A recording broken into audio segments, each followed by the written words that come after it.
नमस्कार, मी डॉक्टर सुमेधा भोसले. मुद्द्याची गोष्ट या आमच्या चॅनलमध्ये तुमचं खूप खूप स्वागत. आमची पहिली मालिका आहे मी आणि माझं आनंदी जीवन. आनंदी जीवन म्हणजे आनंदी शरीर आणि आनंदी मन असं म्हटलं जातं. आनंदी मन नेहमी आनंदी शरीरामध्येच वास्तव्य करतं. तर हे असं मौल्यवान शरीर सतत आनंदी राहण्यासाठी नक्की काय करायला हवं याविषयीचं प्रबोधन हे या चॅनलचं प्रयोजन. आपल्या शरीराअंतर्गत प्रत्येक संस्थेचं कार्य सुरळीत चालायला हवं. आरोग्याची कोणतीही तक्रार नको आणि यदाकदाचित शरीर जर कुरकुर करायला लागलंच तर नक्की काय उपचार घ्यावेत याचं मार्गदर्शन घेण्यासाठी आपण पुण्यातील तज्ज्ञ प्रतिथयश नामवंत अशा डॉक्टर्सना इथे बोलावतो. महाराष्ट्रातील प्रेक्षक वर्ग अतिशय सुजाण आहे. नवीन नवीन गोष्टी शिकायला त्यांना आवडतात आणि त्या आचरणातही ते आणतात आणि त्यामुळे त्या क्षेत्रातील आधुनिक तंत्रज्ञान, नवीन उपचार पद्धती, नवीन शोध याविषयीची माहिती हे तज्ज्ञ डॉक्टर्ससुद्धा अगदी तत्परतेने देतात, किंबहुना त्यांना ते आवडतं देखील. खरं तर ही माहिती इतकी उपयुक्त आणि महत्त्वाची आहे, ती सर्व दूर पोहोचायला हवी आणि हे तुमच्या हातात आहे. त्यासाठी तुम्ही हा व्हिडिओ जास्तीत जास्त शेअर करा, तुमच्या मित्रांपर्यंत, नातेवाईकांपर्यंत तो पोहोचू दे. सबस्क्राईब केलात की तुमच्यापर्यंत पुढचा व्हिडिओ लगेच पोहोचेल. त्यामुळे लाईक करा, सबस्क्राईब करा आणि शेअर करा. आजचा आपला विषय आहे हेल्थ ऑफ द हार्ट, हृदयाचं आरोग्य. आणि त्यासाठी आपण बोलावलेलं आहे डॉक्टर, बरोबर आहे, तुम्ही बरोबर ओळखलेलं आहे, डॉक्टर जगदीश हिरेमठ. काही नावं अशी असतात त्यांना वेगळ्या ओळखीची काही गरजच नसते. सर, सुरू करूयात आपण. तुमचं खूप खूप स्वागत. आधी साधारण हल्ली हृदयविकाराचं प्रमाण वाढतंय, तर कुठल्या वयापासून आपण काळजी घ्यायला पाहिजे? म्हणजे लहान मुलांच्यात काय कंजेनायटल प्रॉब्लेम असतात का काही? हो, म्हणजे आपण जेव्हा हृदयविकार म्हणतो त्यावेळेस बहुतेक वेळेला आपण हार्ट अटॅक ह्याचा विचार करत असतो. पण हृदयाची आपण संकल्पना एखाद्या खोलीसारखी केली. जे खोलीला दारं खिडक्या आहेत तसं हृदयाला झडपा असतात की उघडतात बंद होतात.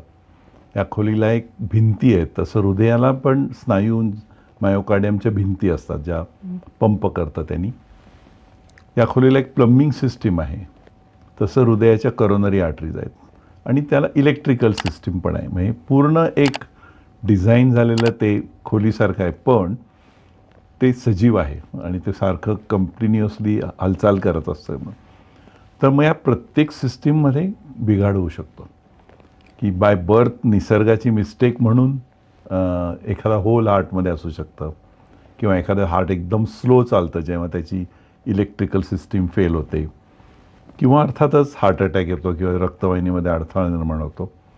पण हा जो म्हणतो आपण की हृदयविकाराचं प्रमाण वाढत चाललं आहे, that is about heart attacks. आणि असं म्हणूयात की त्यासाठी आपल्याला अवेअरनेस हा लहानपणापासून पाहिजे. जर आपण लहान मुलांना बाहेरून स्वच्छ होण्यासाठी रोज आंघोळ कर असं शिकवत असू, तर आतून स्वच्छ राहण्यासाठी सुद्धा लाईफस्टाईल ठेवावी, डाएट पाळावा, एक्सरसाइज करावं, स्ट्रेस मॅनेजमेंट करावी, स्मोकिंग वगैरेपासून लांब राहावं. हे डायनिंग टेबलवर लहानपणापासून शिकवलं गेलं पाहिजे. बरोबर आहे अगदी. कारण लठ्ठपणाचं मुलांच्यात इतकं प्रमाण वाढतं आहे की हल्ली मी पुण्यातल्या एक 6-7 शाळांमध्ये पालकांच्या मिटिंग्स आम्ही रेग्युलरली घेतो दर 3 महिन्यांनी. आणि अगदी 10 वर्षाची मुलंसुद्धा पोट सुटलेलं आहेत, कशी बशी चालत आहेत. तर म्हणजे पुढे होणाऱ्या हृदयविकाराची पायाभरणी त्या वयातच होते असं म्हणता येईल का? अगदीच. तर त्याविषयी, त्या मुलांच्या आहाराविषयी आणि आपण नंतर चर्चा करणार आहोतच. पण डायग्नॉस्टिक टेस्ट वगैरे कुठल्या वयात करायच्या? पहिली टेस्ट माझ्या मते ते 10 ते 15 वयामध्ये जे लहानपणापासून किंवा जन्मापासून असू शकतात. शुगर असू शकते, कोलेस्ट्रॉल फॅमिलियल असतं, ते अगदी 10 वर्षाचं असताना पण डायग्नोज होतं. किंवा एक ब्लड प्रेशर बघायला लागतं, ते पण लहानपणापासून अगदी असू शकतं. या 3 बेसिक गोष्टी तर एकदा तपासल्या गेल्या पाहिजे. ब्लड प्रेशर, शुगर आणि कोलेस्ट्रॉल. हो. वयाच्या कितव्या वर्षी तपासायला? 10व्या वर्षी. 10व्या वर्षी तपासायला हवं. हे अगदी लहानपणापासून जे असतात त्यांना रूल आउट करण्यासाठी. एकदा ते नॉर्मल आहे तसं कळलं की मग 30 वर्षाला हे तपासणी सुरू व्हायला पाहिजे. मग 35-40 असं. म्हणजे पूर्वी 40चं लिमिट होतं ते आता 30 पर्यंत आलेलं आहे. लाईफस्टाईल तर त्याला नक्कीच जबाबदार आहे. पण मला असं वाटतं की हायपर टेन्शन जे महत्त्वाचा फॅक्टर आहे त्याविषयी आपण जास्ती बोलूया, कारण तो सुद्धा मला वाटतं की खूप गंभीर आजार आहे आणि त्याविषयी लोकांच्यामध्ये खूप अनास्था आहे. म्हणजे बऱ्यापैकी असं वाटतं की हायपर टेन्शन आहे ना, आता एक गोळी आयुष्यभर घ्यायची आणि निवांत राहायचं. तर त्याविषयी जरा लोकांचं पण प्रबोधन करूया. आज त्याचं प्रेव्हलन्स जवळ 33% आहे हायपर टेन्शन. हो, म्हणजे कोणी पण 3 माणसं भेटली की त्यातला एक व्यक्ती हा हायपरटेन्सिव्ह असतो आणि मग त्याकडे एवढं गंभीरतेने बघितलं जात नाही. आज तुम्ही म्हणाला तसं की एकतर दुर्लक्ष केलं जातं किंवा मग एक गोळी घेऊन राहू अशी एक फिलिंग असते. तर तो एक असा आजार आहे की ज्याचा हायेस्ट किलर हा हायपरटेन्शनच आहे. म्हणजे डायबिटीजपेक्षा सुद्धा हायपरटेन्शन हा जास्त धोकादायक आजार आहे.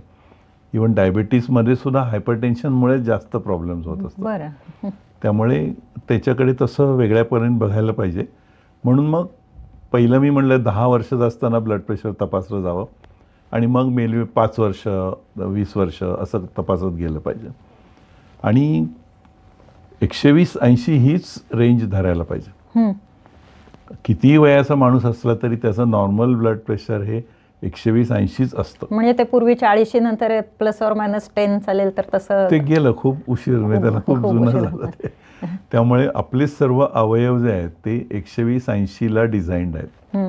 मग समजा एखाद्याचा डोळा किंवा एखाद्याचा मेंदू हा सतत त्याला 150-100 150-100 असं त्याच्यावर बंबार्डमेंट झाली तर मग तो अवयव निकामी होणार थोड्या दिवसामध्ये. बरोबर आहे. म्हणून डिक्टम असं आहे की 120-80 सगळ्यांचं पाहिजे. पण एखाद्यांना समजा 120 किंवा ते 80 वर्षाचे आजोबा आहेत, त्यांना 120 ठेवल्यामुळे चक्कर येत असेल किंवा तर मग त्यांना आपण थोडं अलाव करतो 140-145 पर्यंत. पण लक्षात ठेवायचं आपण हेच की 120-80 हेच नॉर्मल ब्लड प्रेशर आहे. पण मग हायपर टेन्शन होण्याचं काय कारण आहे? म्हणजे हायपर टेन्शनमुळे हार्ट डिसीज होतो, पण हायपर टेन्शन होण्याचं काय कारण आहे?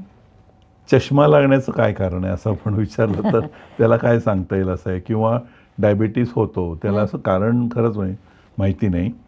आणि मेडिकल आजारामध्ये तीच गंमत आहे की बऱ्याच आजारांमधलं कारण माहितीच नाही अजून आणि मग ते झाल्यानंतर काय करायचं हे मात्र बऱ्यापैकी माहिती. पण मग प्रतिबंध कसा करायचा हायपर टेन्शनचा? हां, म्हणजे ज्या गोष्टी आहेत की बाबा जास्त वजन असणं, जास्त मिठाचं जास्त खाणं असेल, मीठ खाणं असेल. हो, मिठाबद्दल. हो, आणि या 2-3 गोष्टी त्याच्यामुळे प्रिव्हेन्शन करतात. आणि ऑफकोर्स क्रॉनिक स्ट्रेस त्याच्यामुळे पण हायपरटेन्शन होतं. त्यामुळे वजन, मीठ आणि स्ट्रेस या गोष्टींवर जर आपण लक्ष ठेवत गेलो तर प्रतिबंध बऱ्यापैकी चांगला होऊ शकतो. आणि ज्यांना हाय ब्लड प्रेशर ऑलरेडी झालेलं आहे त्यांना या 3 गोष्टी सांभाळून जर ते बीपी नॉर्मल होत नसेल तर मग गोळी घ्यायला लागते पुढे. मग ते मिठाच्या ऐवजी सैंधव मीठ वापरावं वगैरे असं काही असतं? त्याने काही होत नाही? मिठाचं प्रमाण कमीच ठेवायचं सगळ्यांनीच. म्हणजे जेवणातलं वरून घ्यायचं नाही का कुकिंगमध्येच थोडं कमी करायचं, की त्या हल्ली जास्ती सॉल्ट आणि जास्ती शुगर घालून ज्या पद्धतीने फूड बनवलं जातं ते अवॉइड करायचं? नाही, आपल्या कुकिंगमध्ये जे आहे ते सॉल्ट अलाउड आहे. पण वरून सॉल्ट म्हणजे टेबलावरचं सॉल्ट आहे ते तिकडनं निघालंच पाहिजे सगळ्यांच्या घरांमधनं. बरं. आणि मग लोणचं, पापड, चटणी, चिवडा, फरसाण, नमकीन या गोष्टींवर कंट्रोल पाहिजे. कारण त्याच्यामध्ये खूप सॉल्ट प्रिझर्वेटिव्ह म्हणून किंवा चवीसाठी घातलेलं असतं. चिप्स वगैरे असतात ते सगळे. तर ते कंट्रोल पाहिजे. तुम्ही असं कोणी म्हणू शकत नाही की ते वर्ज्य करा, पण रोज रोज तर ते नसावं किंवा अशाकडे आपण अवेअरनेस असावा की हे हाय सॉल्ट आहे, आपण त्याच्यावरती लक्ष. असं आता मी डाएट फॉलो करते स्वतः किंवा इतरांना जेव्हा सांगते तेव्हा आमच्याकडे बघणं किंवा वेट मेंटेन करणाऱ्यांकडे बघण्यासाठी हे काय कशासाठी जगतात, जगण्यासाठी खातात की खाण्यासाठी जगतात अशा पद्धतीने आपण पूर्वी म्हणत असो. पण आता अशा डाएट करणाऱ्यांकडे बघण्याचा सुद्धा दृष्टिकोन जरा विनोदी पद्धतीने कमेंट्स पास केल्या जातात खरं तर. आणि मी तर खूप जणांना सांगतो की तुमचा संबंध फ्रेंड्स ग्रुप आहे ना, त्यांनी सगळ्यांनी इम्प्रूव्ह करा.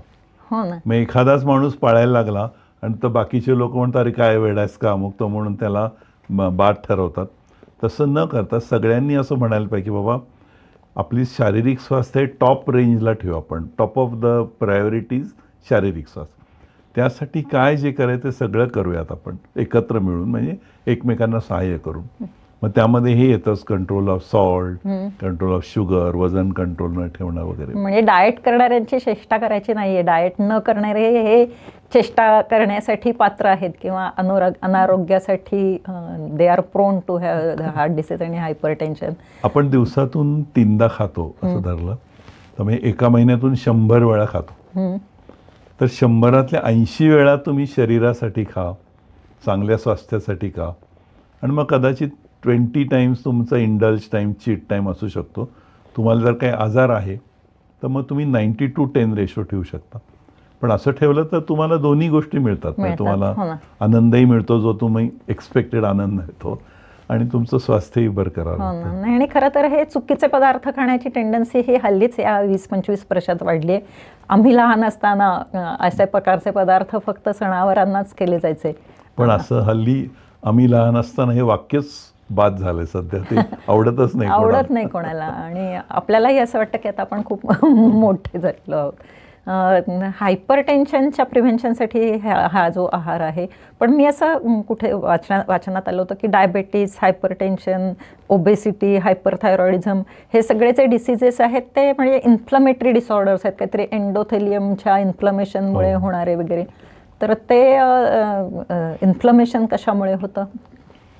हा, म्हणजे सपोज आपण एक रक्तवाहिनी पाहिली, आर्टरी, तर त्याचे 3 लेयर्स असतात, बाहेरचा लेअर, मधला लेअर आणि आतला लेअर. तर आतला लेअरला तुम्ही म्हणाला तसं एंडोथेलियम म्हणतो आपण. तर या एंडोथेलियम पासून सगळी गडबड सुरू होते, की त्याच्यावर इन्फ्लमेशन म्हणजे काय, की आपण एखाद्याला मारलं, आपण लागलं तर तो भाग लाल होतो, सुजतो, त्याला आपण इन्फ्लमेशन म्हणतो. दाह मराठीत म्हणतो. हां, कदाचित मस्त चांगला शब्द आहे. तर ते इन्फ्लमेशन त्या रक्तवाहिनीच्या आतल्या लाईनिंगमध्ये सुरू झालं तर मग तिथे कोलेस्ट्रॉल बसायला लागतं, ब्लॉकेजेस सुरू होतात. इवन डायबिटीसचा बेससुद्धा इन्फ्लमेशन मानला जातो. बऱ्याच क्रॉनिक आजारांचा बेस पण इन्फ्लमेशन मानला जातो. आणि वन ऑफ द मोस्ट काय म्हणतात त्याला, ज्यांनी मॅक्सिमम इन्फ्लमेशन होऊ शकतं तो पदार्थ आहे म्हणजे साखर. अच्छा, मीठ आणि साखर ह्या दोन्ही गोष्टींचा आपण पाहिलं की वर्ज्य करायला हव्यात. वर्ज्य नव्हे, कंट्रोल करायला पाहिजे. आणि मीठ कंट्रोल करायला पाहिजे आणि साखर वर्ज्य करायला पाहिजे असं म्हणायला हरकत नाही.